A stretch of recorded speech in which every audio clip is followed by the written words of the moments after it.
Alright guys, a quick one. Here, I'll detail how to update WhatsApp in laptop. So if at the end of this you found this often informative, please don't forget to like and then subscribe. Now, if you want to update the WhatsApp application installed on your laptop, all you simply need to do is go ahead, search for Microsoft Store. Then open the Microsoft Store. Once open, this is what you're going to see.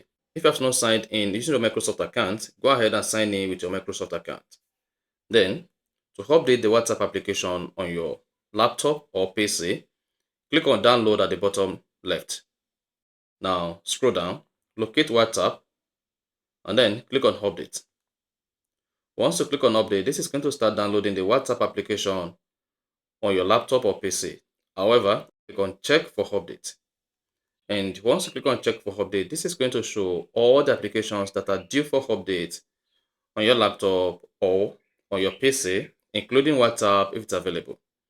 Now, to update all application on your PC, just go ahead and click on update all. And then if you see all the application updating like that, then you are good to go once everything is updated. So if you found this offer informative, please don't forget to like and then subscribe.